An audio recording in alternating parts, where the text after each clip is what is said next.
Welcome to Global Eye, not just what you need to know, but what you want to know here. I'm Ellie Hockenberg, and together we're going to take a wider and deeper look into the world we live in. This is what we have on tonight's show. Let's go.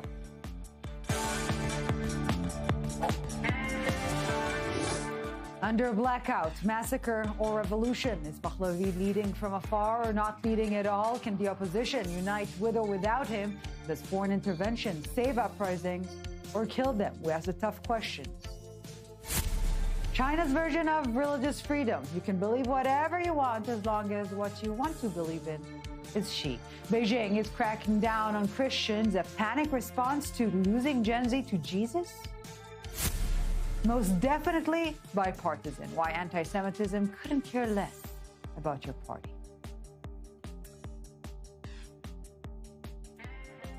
All right, before we get to all of this and so much more, we're eyeing the globe's biggest stories tonight. Kurds cash out of Aleppo. Last fighters bust out after U.S. arm twisting. Week of bloodshed, 12 dead, tens of thousands running. Turkey's playing matchmaker between Damascus and the SDF, they call terrorists. Integration deal signed last March, still gathering dust. Well, meanwhile, Operation Hawkeye is making dust. 90-plus American munitions across 35 ISIS targets Saturday in Syria. Payback for December's 3 dead Americans. Hexet is saying this is not the beginning of war. It's a declaration of vengeance. Well, revenge is best served cold, hot, or even reheated. All right, Australia's barbecue season from hell. 1 dead, 300 homes toast, and it's getting worse. Fires chewing through twice the size of Greater London. States in a state of emergency that could burn weeks. We will see fires continue for some time across the state, and again, that is why we are not through the worst of this by a long way. There are fires that are continuing right now that are threatening homes and property, and I ask Victorians to please stay mindful of local conditions. Yeah, fires, storms, everything in between. Extreme weather is the new normal. Mother Nature, not done yet. Now onto the Yellow Bricks Road. China, Russia, Iran playing war games with South Africa. Week-long naval exercises started this weekend. Timing's loaded. Week post the American campaign in Venezuela. Trump cut South Africa funding back in February, called them supporters of bad actors. Opposition says it's choosing military ties with rogue and sanctioned states. But Pretoria claims neutrality. Well, being non-aligned doesn't mean being aligned on both sides. It doesn't work that way. Nepal wants its crown back. The interim government took over after a Gen Z protest sought moving ahead with elections set in March. Well, today, supporters of the ousted king got together with a different plea, not forward, backward. The last and only alternative for this country is king and monarchy only. In the present context and the path the country has taken after the Gen Z movement, there needs to be monarchy restored to manage the situation. Well, the last Shah king was forced to step down and the monarchy was abolished back in 2008, making Nepal a republic. The caption on the cap, "Make Nepal regal again." The feathers are hiding the caption. All right, U.S. and Venezuela status, it's complicated. Exploring relations after kidnapping their president. It's been already a week since the military grabbed Maduro from his compound, flew him to New York on drug charges. American diplomats in Caracas this weekend assessing embassy reopening. Acting President Rodriguez, walking a tightrope there, condemns criminal aggression, but says diplomacy's the path. Well, this love-hate thing, something to get rid of in your 20s, no, early 20s even. All right, Uganda, the sequel nobody asked for. Bobby Wine versus Museveni, round 2. Wednesday, music star challenging the 81-year-old who's been president since 1986. Last time, 35-59 beatdown. This time, flak jacket, helmet, tear gas, same odds. Been shot at, jailed, charged with treason. Charges always vanish mysteriously. Well, Bobby says this election is about liberation. Liberation from a guy who's been there for 40 years. Good luck with that. Like the helmet. The ice baby. Thousands march after a federal officer. kills Renee Good this last Wednesday. In the biggest immigration operation ever, 2,000 agents deployed. Took one day for a body to emerge. Friday night went sideways. Ice rocks, one injured, cop, and 29 arrests. She should have her day in court. She should have not been executed. That's not how our legal system works. So is the Trump administration walking on a not so thin ice, or getting exactly what it wanted? To be exact. The Dead's not so grateful ending. Bob Weir, gone at 78, long, strange trip is now over. Co-founder and legend died peacefully, beating cancer, but not his lungs.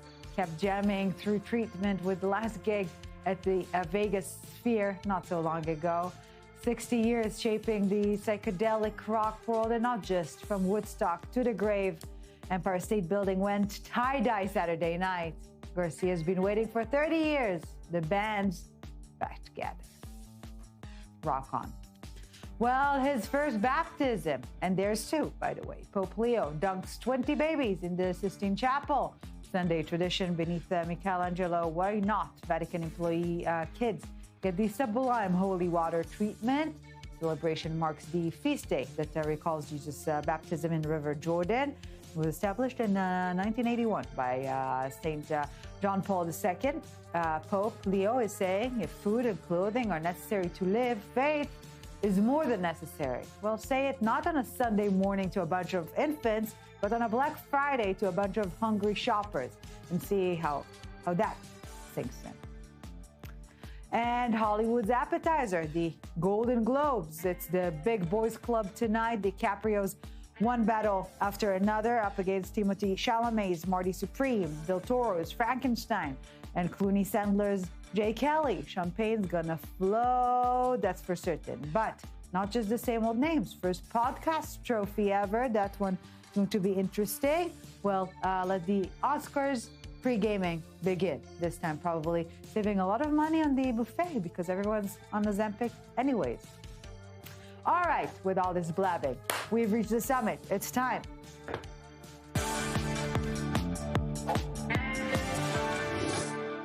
And tonight we are delighted to welcome into our conversation Kaveh Shahrouz, a lawyer and senior fellow at the Macdonald-Laurier Institute, spokesperson of the Kingdom Assembly of Iran, Ghazel Shamad, and Aso Salah, Kurdish political activist. Thank you all so very much for joining us tonight, because the blackout continues and bodies are piling up, and Pahlavi calls for takeovers, and Trump threatens strikes, and all of the stakes are getting higher and higher and higher. And we're wondering, are we watching a revolution or will it die in darkness? Before we begin our conversation, here's a quick recap of what is unfolding. Nationwide protests across Iran are now entering their third week. With no sign the Islamic Republic is prepared to back down. Security forces have escalated their crackdown, deploying more lethal force as clashes spread from Tehran to every corner of the country. A near-total internet shutdown has made independent verification difficult, but unofficial estimates suggest the death toll has climbed into the hundreds, but possibly far higher. Iran's police chief has issued blunt warnings, describing the unrest as riots and promising a, quote, firm, fast, and sharp response, while cautioning protesters that continued demonstrations could prove deadly. President Masoud Pezeshkian is blaming foreign powers, accusing the U.S. and Israel of orchestrating the unrest, a familiar line from a leadership facing mounting internal pressure. The crisis has now drawn sharp international warnings. Donald Trump says he is closely monitoring events and has warned that if mass killings continue, the U.S. could strike. Iran's parliament speaker has responded with threats of retaliation, declaring U.S. forces and Israel as legitimate targets if Iran is attacked. Israel, meanwhile, is on heightened alert, bracing for potential fallout should tensions escalate into direct confrontation. But analysts warn the outcome is far from straightforward. An external strike, unless it decisively removes Supreme Leader Ali Khamenei, could paradoxically strengthen the regime by creating a rally around the flag effect and emptying the streets of protesters. The son of Iran's last monarch, Reza Pahlavi, is urging protesters to stay in the streets, expressing confidence that Washington is ready to help. But as pressure builds at home and abroad, two questions loom large. Can those opposing the Ayatollah present a unified front? And if the regime falls, what comes next? All right, so is it 1979, or are we watching an uprising dying in darkness? As always, we begin with a quick fire round, 30 seconds each to lay out your initial stance on the matter, and we'll pick up the conversation from there. So, Kaveh, your 30 seconds are on. Please take the lead. Good to be with you. I think this is a revolution that has every chance of success, but a lot of it will depend on what President Trump and other powers like Israel do. Frankly, you've got hundreds of thousands of people, if not millions of people in the streets, being incredibly courageous, fighting with all they've got, which is not very much, against a regime that's armed to the teeth and prepared to use it. So the protesters are doing all they can to overthrow this regime, and they've banked on the words of President Trump, who said that the United States is locked and loaded and ready to help. If the United States steps in, if it helps, I think this regime will be overthrown. All right, Giselle Shermont, your 30 seconds are on. Your thoughts? Thank you for having me. 1979 was not a revolution. It was an Islamo-Marxist coup that was helped by outside forces and took over the country of Iran by force and replaced it with an Islamist Ayatollah occupation.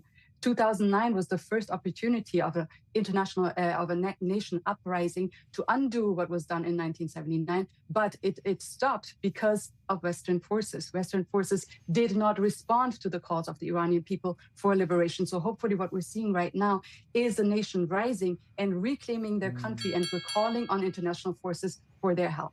Last but not least, Susela, your thoughts? Yeah, in my view, neither. 1979, there was a broad unity among all anti-monarchist forces, something we clearly do not see in today's opposition. In 2009, during the Green Movement, the demands were mainly reformist, with slogans, where is my vote? What we see today is very different. The slogans are far more radical, the protests are broader, and they cut across society. In my opinion, this is a continuation of the Jina, or Women Life Freedom movement, which began in Kurdistan and has since reshaped the nature of resistance in Iran. All right, lady, gentlemen, let's please feel free to engage in a conversation from this point onwards. We will get later on in our conversation to the foreign intervention or assistance in this case, but let's start domestically. The crackdown itself, why can't we verify under blackout? What is happening there? Is the regime losing control or setting up excuse, so to speak, for IRGC to massacre? Mr. Sherwoos? Well, the IRGC is certainly carrying out a massacre. There's not much we can see, but the dribs and drabs of information that do manage to leak out through Starlink and other sources like that show us just horrendous scenes of thousands of killings. Regrettably, it's very difficult to verify exact numbers at the moment. Yeah. But what we know, based on the regime's behavior in the past and the little information that we're gathering, is that we're seeing a horrendous violation of human rights playing out before our eyes. So in this respect, Giselle Shermont, not putting the blame, but obviously we're seeing calls from Pahlavi, calls that preceded the massacre we're seeing on the ground. So leading revolution from Maryland or getting people killed from safety, it's a question that needs to be asked. I don't quite understand the question, but let me explain what is going on inside Iran. As we've explained before, this occupation is since 1979. So it is a 47-year-old occupation. Uprising after uprising, as was just explained, built on each other. So this is not something that is called upon from outside, done from outside. This is the Iranian people rising together, but it is organized. It is organized in coordination with the outside. Every revolution has their Jean Moulins inside, leading the revolution from the ground, and they have the goals outside that are coordinating with the inside. This is what is happening with the Crown Prince and the opposition, forming a coalition on the outside. The transitional government, the transitional forces, and their leadership is Prince Reza Pahlavi. They are speaking, therefore, on the streets towards the opposition that is outside to have a representative that the Western nations can speak to, can call upon, and can now verify, and coordinate what is happening inside of the streets. This is not spontaneous. People did not wake up one day and thought, we're going to scream for Reza Pahlavi, but this is coordinated since last year and building on the revolutions before. So this is the will of the entire Iranian people, but it has to be managed from the outside as well. So organic, but managed from the outside. Mr. Sella, your thoughts?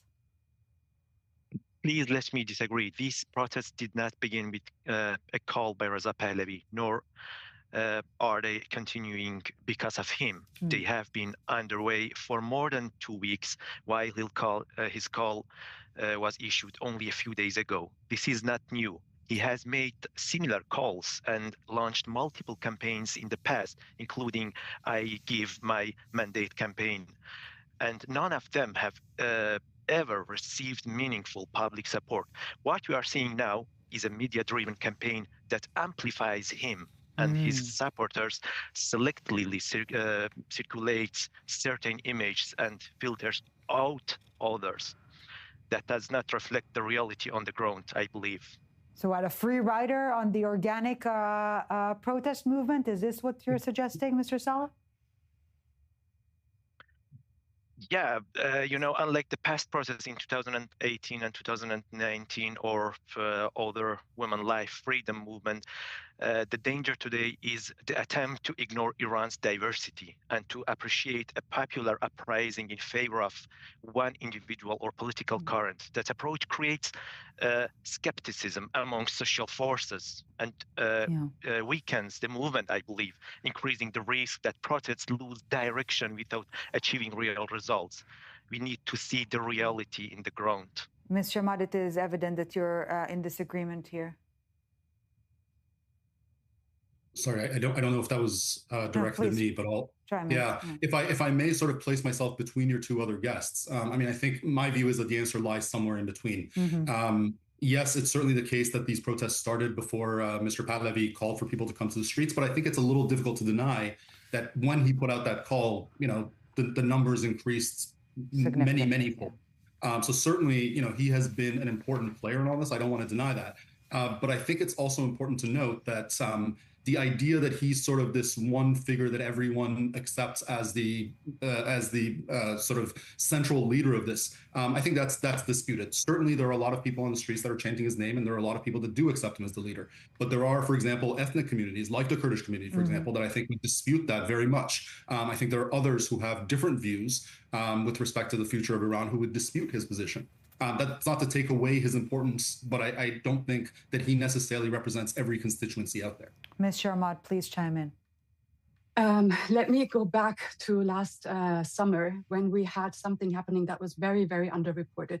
In Munich, the biggest coalition of all opposition forces was called upon and came together under the leadership of the Crown Prince. That means we have never seen in this 47 years ever a coalition that had representatives from every ethnic community, from every part of the coalition, from every political angle, from every religion, from every province inside of Iran. Everybody came together under three principles. This is not about we're deciding on monarchy or not monarchy or this or that direction. This was to come together to have one leadership, a transitional leadership that will guide from the outside together in coordination with the inside. That is what was represented last summer. What we see right now is not spontaneous, something happened overnight and people started chanting Pahlavi. This is the aftermath of a coalition forming, and every person who was invited and who was there in that coalition has a base inside of Iran. The last month were spent calling on the base and saying, this is your representation, because for the last years, the people of Iran have done what we've seen in the street. They are united against the regime. They called on us on the outside to unite, to have an institution, to have a representative that is needed for Western powers to communicate and to lead that transition. That is what's happening inside. That is undeniable because we hear the chants for Pahlavi. It is not about determining what the future of Iran is. It is about a co-play between the inside and the outside and a leadership functioning as a transitional government while leading us from here to freedom. After freedom, and that is what everybody signed upon when we were in Munich, is that there will be elections There will be a secular system. There will be a representation of every ethnic community inside of Iran for Iran. That is for the future. We're in stage 1 right now, which is a transitional leadership to that point that needs representation outside. That is where the chants are coming from. This is not something spontaneous. This is not something, this is my opinion or your opinion. These are the facts on the ground. Respectfully, if I may chime in, one of the primary chants of the Pahlavi camp that one hears a lot and is echoed by Mr. Pahlavi's wife, a lot of his advisors, is death to a number of groups, including death to the left. So the idea that he sort of represents every constituency, that the Munich gathering was a gathering of every constituency, I don't think is true. I mean, I think there are lots of people who would dispute that they were represented in that gathering. Similarly, I think, if you listen closely again to the words that Mr. Pahlavi, not so much Mr. Pahlavi himself, but his advisors and people close to him say, is that anyone from an ethnic minority that calls, for example, for greater autonomy and federalism and things of that sort, they are deemed to be separatists. And so they are not represented. So I think, again, Munich, it was a great show. It was an effort at showing unity, but I think there were a lot of voices that were kind of missing from that gathering, frankly. The reality is different because if you have representation there, we had Kurds there, we have leftists there, we had me, who is a connection between the left and the right there. So this is, first of all, the facts speak against it. We have in every camp, we have destructive voices that are being heard. Unfortunately, they are present. They do not represent the masses. I have on everything that I do, I have masses of people coming and trying to defame me, defame the movements, defame that. This is not right now the moment to discuss any of this, because the people of Iran are in the streets during a blackout, being massacred. We don't have time to discuss or to find a different leadership. This is the one that's formed right now. This is the one that we can use right now. We had 47 years of time to form any other alternative. You can't assert that he represents everyone. We have inside of Iran. You can't assert that he represents everyone, and then when someone challenges that, you say silence their people in the streets. That's not a fair way of conducting this debate, frankly. Mr. Saleh, please chime in. Yeah, in my point of view as a Kurd, what we are seeing in some Persian language media abroad is that promotion of a so-called savior, as you see in this conversation as well. But leadership and savior are not the same thing. Leadership is necessary. Savior is not. We say he's our savior. Let he drives to to a government. Then we can talk about secularism, about all that facts. But unfortunately, no society needs savior, and history shows that the savior model is often dangerous. We have seen several cases in the history. Iran is a diverse society, as mentioned, and the diversity makes collective leadership far more realistic than a single individual leader. So the idea that every movement needs maybe one figure that at the top and that lead the movement, I think that is a very classic view of the movements. And as we see, the process, the past decades have shown that leadership or leaderless movements in Iran can still mobilize millions and seriously challenge the regime. And yet there is the question of momentum. I believe Ms. Sharmat is trying to insist on, not delegitimizing the mere debate on the future type of leadership, but not at this point in time, perhaps, when there is, again, the most significant momentum vis-a-vis the current regime that we've seen in too long. Absolutely, 100%, if I might chime in right here. As there is an internet blackout, as millions are in the streets, as the regime is using military grade to butcher the Iranian people, millions are still in the streets. And every corner of Iran, every ethnicity, every part of Iran is uprising for Iran. When the Crown Prince was calling on the people of Iran, several Kurdish parties were calling on the people of Iran. Is this coincident? Is this coordinated? That is up to debate, but we cannot say that the people of Iran are not united. We cannot say that the opposition is not united. What is happening so opposition simultaneously... unity, is it possible or is it fantasy? it is already happening. As you can see, it is already, even though our colleagues here are trying to insist on something that they want to see because of a small minority of people who are trying to destroy the unity. Again, it is not one person. It is one person representing a coalition that was formed. You can go back to Munich and you can see 100 representatives from every part of Iran being there. This cannot be denied anymore. You can have more in them, you can make it bigger, we can all chime in, but that is something that's happening. What is very important right now, as we're speaking, inside of Washington, there are the forces of the Islamic regime pushing them to do a deal with them. It seems that U.S. President Trump is somewhat snubbing Pahlavi at this point in time. Mr. Shahrouz, in the brief time we have left before we take a quick break, your final remark on that topic. I just think that it's a little stifling. And I say this with all respect to your guest, who your viewers should know is a friend of mine and I hold in high esteem.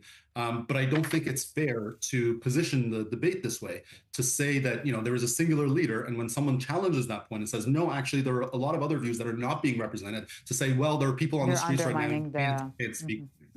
All right, lady, gentlemen, we're taking a very quick break, but when we get back, we expand our conversation quite literally and discuss the benefit or the potential boomerang effect of foreign intervention. We'll be right back.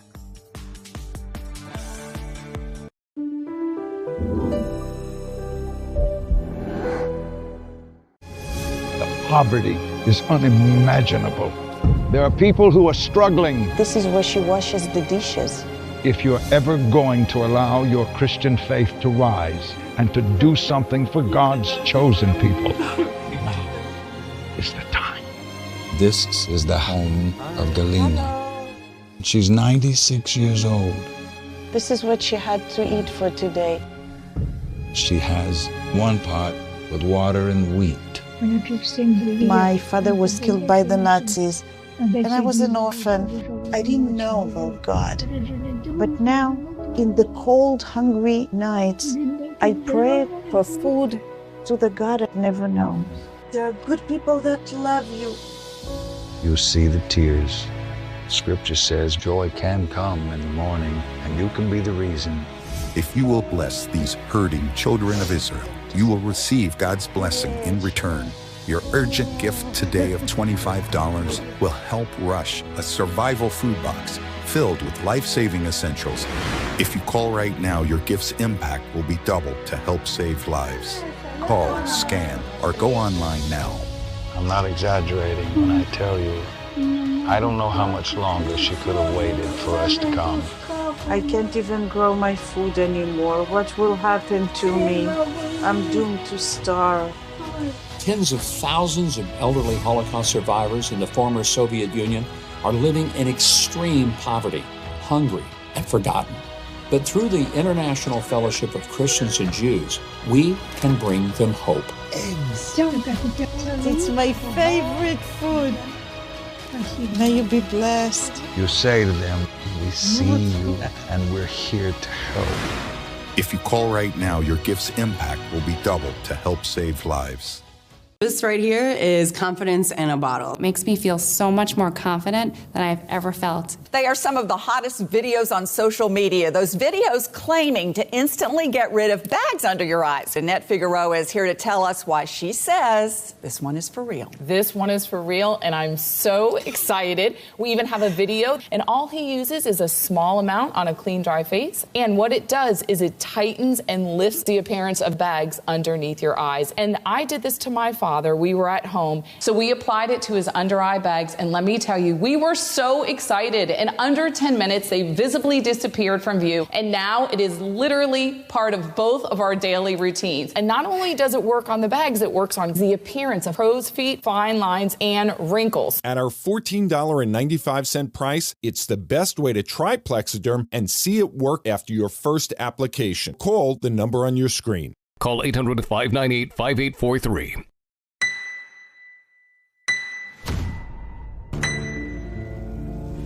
We just finished searching all the car that the people evacuated. When disaster strikes, there's no time to think. Every second, every move can mean the difference between life and death. At United Hatzalah, that's what we train for. This is a mass casualty incident drill, training for emergency scenarios where the wounded outnumber the available responders. It's not real, but this is where lifesavers are made. For a terror attack, a rocket strike, a natural disaster, or a building collapse, we practice and prepare. Because when it's real, there are no second chances. Please help United Atzal continue to be prepared to respond in a moment's notice to any scenario, anytime, anywhere.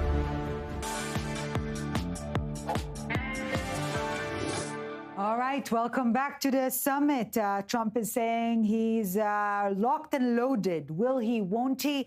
And if he does, will it backfire? Before we continue our conversation, let's take a listen. So Iran's in big trouble. It looks to me that the people are taking over certain cities that nobody thought were really possible just a few weeks ago. We're watching the situation very carefully. I've made the statement very strongly that if they start killing people like they have in the past, we will get involved. We'll be hitting them very hard where it hurts. And that doesn't mean boots on the ground, but it means hitting them very, very hard where it hurts. All right, we begin with another quick fire round and take the conversation from there. Does foreign intervention save revolutions, or rather this one specifically, or kill them? Aso Saleh, please take the lead. Your 30 seconds are on. Thank you. In my view, predicting outcomes is very difficult because we have never faced a fully comparable situation before. But there are clear patterns that we can look at. For the past 47 years, whenever protests erupt, the Iranian regime immediately blames what it calls foreign enemies, especially the United States and Israel. Protesters who are arrested are typically charged with espionage, muharaba in Persian, so-called waging war against God or acting against national security. No, you can finish the sentence, of course. Okay, great. But in all the cases, this is why foreign interference can strengthen the regime's narrative and make repression easier. But there is another side as well. At the same time, depending on the type and the scale of the foreign involvement can also weaken the regime. So, Mr. Saleh, we're continuing the conversation. We're just wrapping up the first round of thoughts. Kaveh Sharuz, your take. I think I would personally welcome foreign intervention in this case. A lot of people, I would say, that are on the streets today have gone out there with the understanding, based on President Trump's tweet, that the United States is locked and loaded. They've gone out in the streets with the understanding that the United States has their back. And I think if the United States was not to get involved, it would be a major betrayal. I think the United States has better ways of doing it. I think it should target the repressive apparatus of the regime, and that can actually lend tremendous assistance to the people that are risking their lives for freedom. Last but not least, Giselle Sharmad, your thoughts. We have to correct the term first, foreign intervention. What the people of Iran are calling for, they're urging for the international community to step in and help them. That is not foreign intervention. What is foreign intervention is what the Islamic Ayatollah regime has done. They've intervened in Syria with the Assad regime. They've intervened in Israel's affairs with Hamas being installed over there. They've intervened in Lebanese affairs with Hezbollah being stationed there. They've intervened in Yemen with the Houthis there. They've intervened in every Western government with their infiltration of our academia and the power. So that is foreign intervention. That is not what the people of Iran are calling for. We're calling for help. Yeah, and terminology is key in this respect. So please, let's feel free to re-engage in the conversation from this point onwards. Well, similarly to my question from the previous round, Friday warning, Saturday massacre. Are Trump's statements emboldening protesters or just giving the regime an excuse, quote unquote, to kill? Mr. Sharuz. I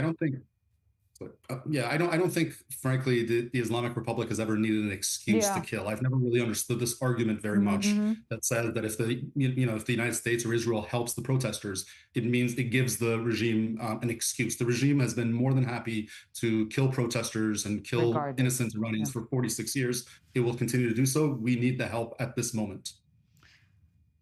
Mr. Saleh, what should this support or assistance look like without threat, without endangering the cause of the matter? Exactly, yeah, I agree. In my view, large-scale foreign intervention, if it weakens the regime's military and repression capacity, can help support the people protest. What we hear today from world's leaders, particularly in the United States, is mostly verbal support. If that support is not followed by concrete action, it becomes actually counterproductive. In reality, empty rhetoric only reinforces the regime's narrative and gives it justification to intensify repression. Mr. Ahmad, what assistance will be helpful? What would risk being counterproductive?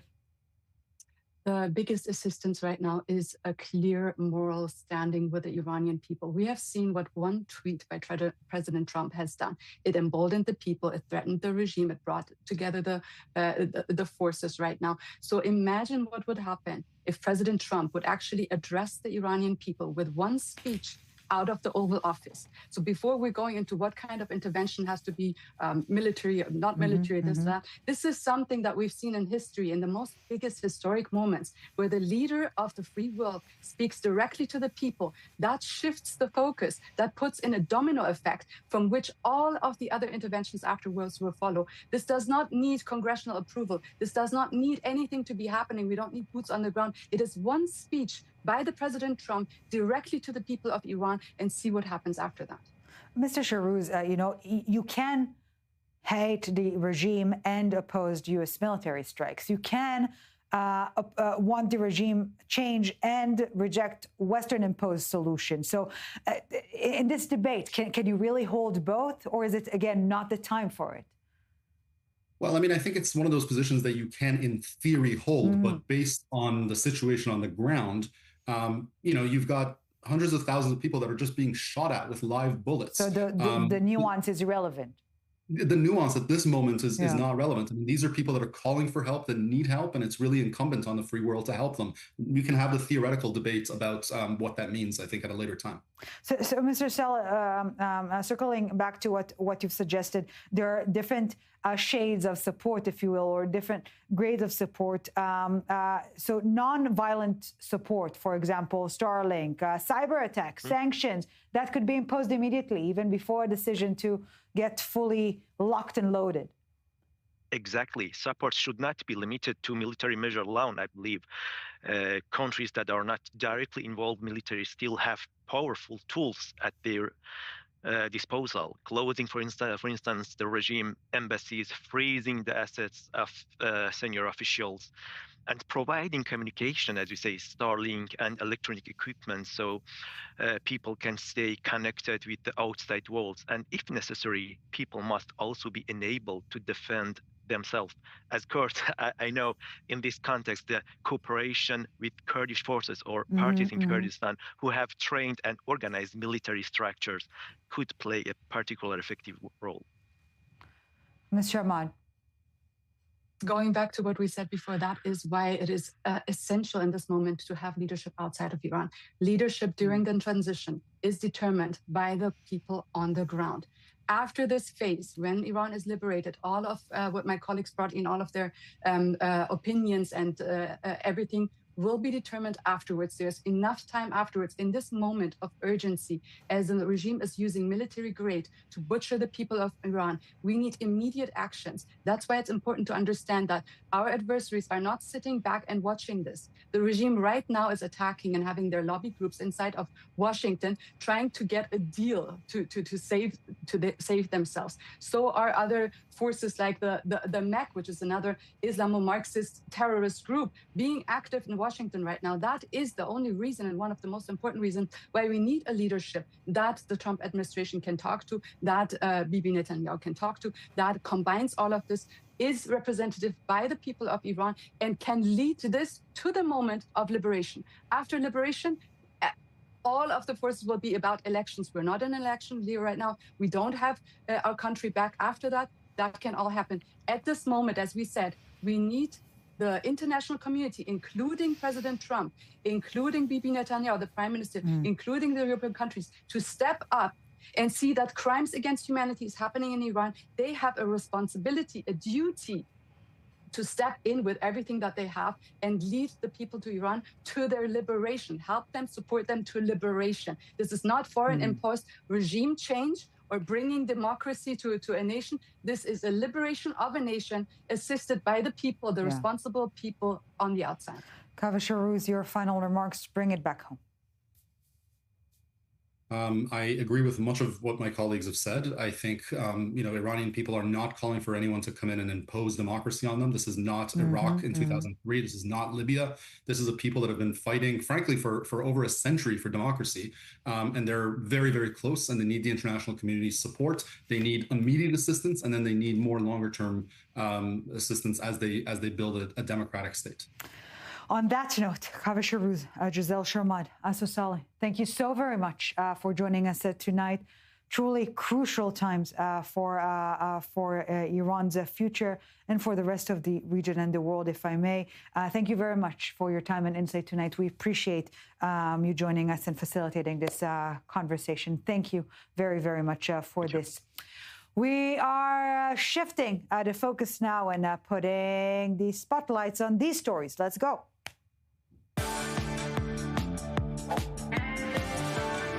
All right, shaking things off before we get serious again. Goodbye, snow angels. Hello, snow robots. From sled races to snowball fights, not flights, not yet. Robots took to the ice rings in northeast China this weekend, turning a frozen landscape into a high-tech arena, testing their strength and their balance and their cold weather endurance. So what's next? Drinking pumpkin spice lattes and baking sugar cookies? Well, before we reach there, let's take a look.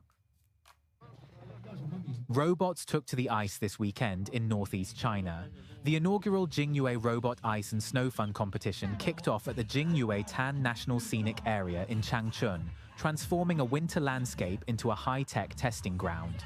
25 teams from universities and technology companies brought robot athletes into the cold, from bipedal humanoid robots and four-legged robot dogs to collaborative robotic arms, all built to perform under freezing conditions.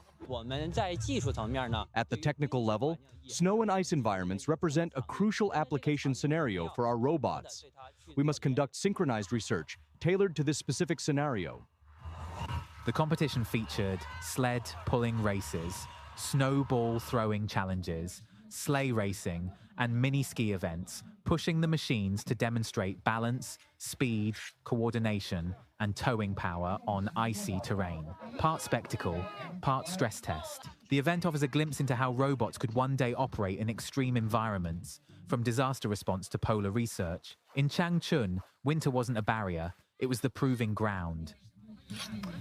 Back to reality now. It used to live in the shadows. Now it's chanting outside synagogues and platform ad on cable news and sitting in the mayor's office even. Hallie Soifer runs the Jewish Democratic Council of America, which means she's fighting Jew hatred on the left and the right because anti-Semitism simply couldn't care less about your voter registration. It is most definitely bipartisan. Ms. Soifer, thank you so very much for joining us tonight to an unfortunately very timely topic, as per always. With the lack of a better phrasing, how did anti-Semitism become a Labubu charm on everyone's keychain? Well, it certainly is timely because in the past day, we've seen what looks like yet another horrific act of anti-Semitism in our country, with the burning and desecration of a historic synagogue in Jackson, Mississippi. Wow. This was the same synagogue that was bombed by the KKK in 1967. Oh. Just demonstrating that anti-Semitism is, in fact, on the rise in the United States. And incidents like this one, like what we saw in D.C., in Colorado, even in Pennsylvania of last year, it really underscores the issue is not the right or the left. It's the issue of right or wrong. Oh. And anti-Semitism, wherever it may emerge, is wrong. And our elected officials on both sides of the aisle must take meaningful action to combat it. So before we really take a step back and look at the overall system, we need to talk Mamdani. He's saying he'll protect NYC Jews while refusing to call out rhetoric that threatens them. Day one move, revoking the IHRA anti-Semitism definition. So it's no longer campaign mode. What's the trajectory here? We've said repeatedly that we disagree with Mayor Mamdani on key issues like Israel, and we're disappointed to see him revoke a few executive orders his first day in office, specifically those related to anti-Semitism and BDS. But at the same time, that same day, he did issue an executive order continuing the mayor's office to combat anti-Semitism, and he directed the police commissioner to provide clear guidance for the protection of places of worship. He also, in recent days, has said that the protests that we saw this past week at a Queens synagogue, where they were glorifying Hamas, was wrong and has no place in New York. And then he clarified that chants in support of terror have no place in the city. We have seen numerous elected officials echo that same sentiment, and we're frankly glad to see that so many are strongly denouncing the glorification of a terrorist organization that, of course, committed the worst massacre of the Jewish people since the Holocaust. It should not be hard to do. Mamdani has also pledged to increase funding for fighting hate crimes, including anti-Semitism, by 800%. So we'll judge him by what he does, by his record. Today is day 11 of him being in office. And we will judge him by what he does to protect the largest Jewish community of any city in the world. So Ms. Sofer, the left's version is anti-Zionism isn't anti-Semitism. The right's version is Holocaust denial, just asking tough questions. The common thread is clear. Both normalize hate by pretending it's something else. Looking at the 2026 midterms, is Jewish safety even on the ballot anymore, or have both parties decided it's expendable? I think it certainly is on the ballot in the form of extremism in our country that has really become normalized. But not anti-Semitism per se.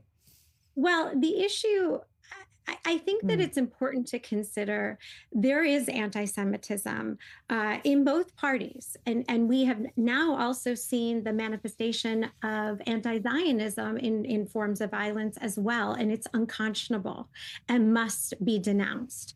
But there is a key difference with the two parties. On the right, you do have anti-Semitic voices that aren't just loud and present, but that have been consistently accepted and tolerated and embraced at the very top, specifically by our president and vice president. And therein lies the difference politically. You know, anti-Semitism, wherever it comes from, is wrong, but it has been normalized by the U.S. president. We saw this in Donald Trump's campaigns for president. He repeatedly denigrated the majority of American Jews. He refused to condemn white supremacy. We saw it day one of his term in office when he pardoned over 1,500 extremists. And you know, now we've seen those extremists in our country emboldened. They returned, some of them returned to the Capitol last week on January 6th. Some of them have ended up back in jail. And we see this with key people that Donald Trump has surrounded himself with as well, including at least one who has declared that he has a Nazi streak. The Senate wouldn't even vote on his confirmation, but the White House promoted him.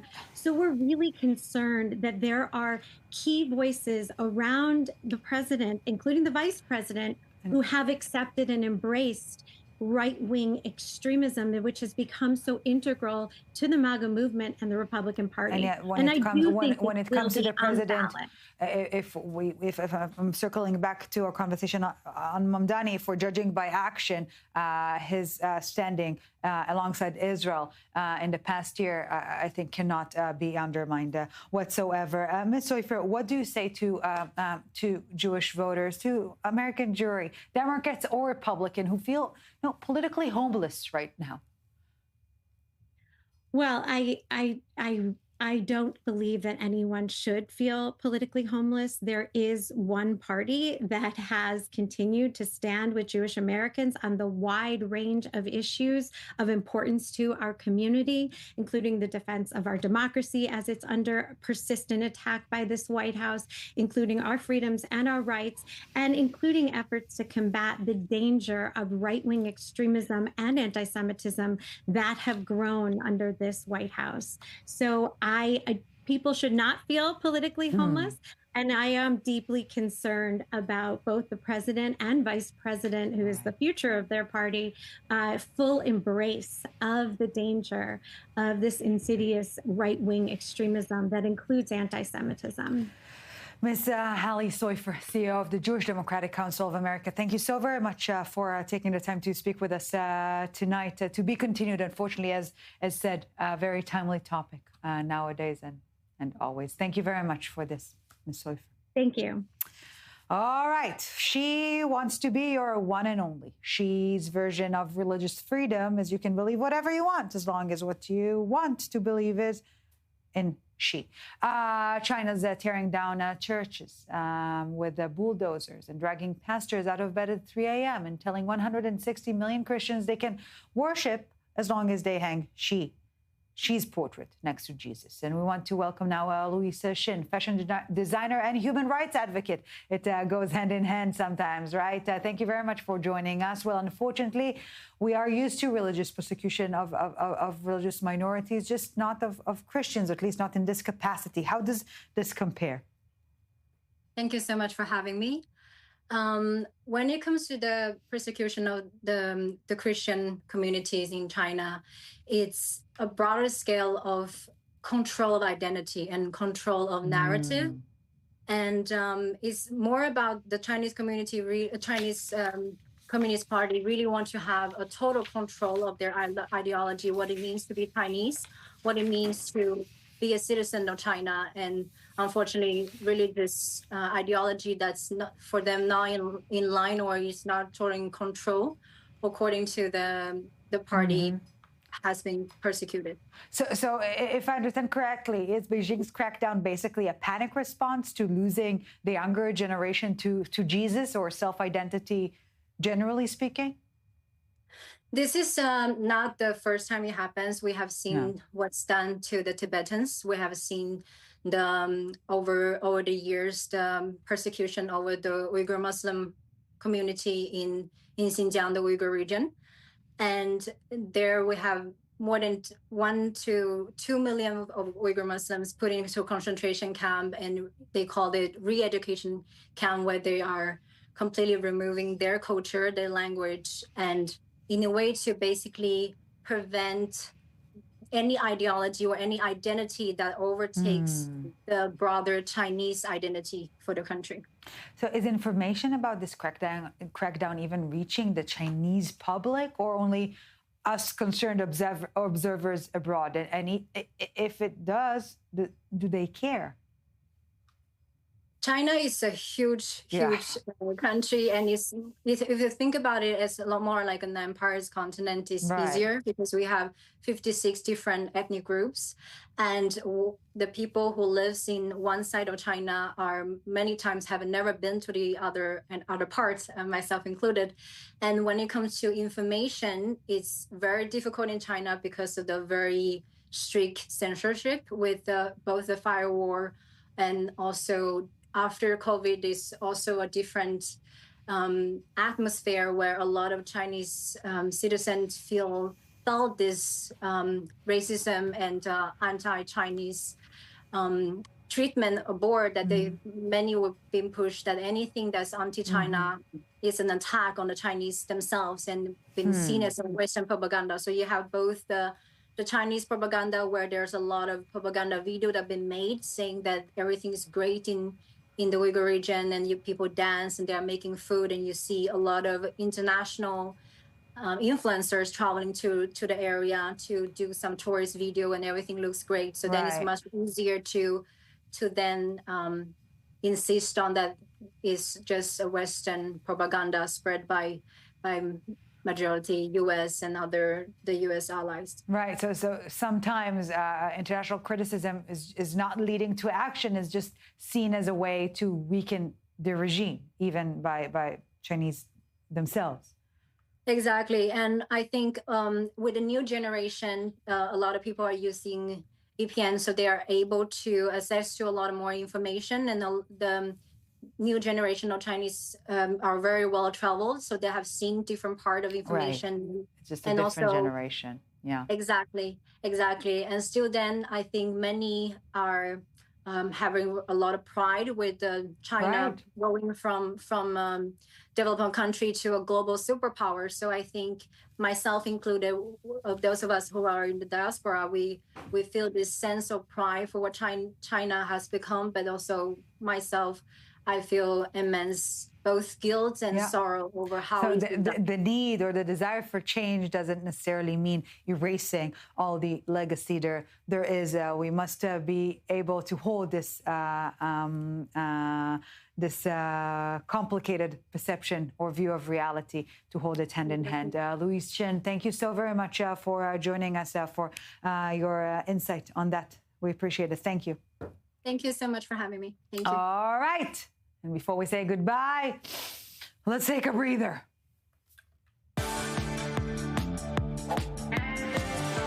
From living room to lunch, your Christmas tree had its moment. Twinkling lights and perfectly placed ornaments and that one star on top.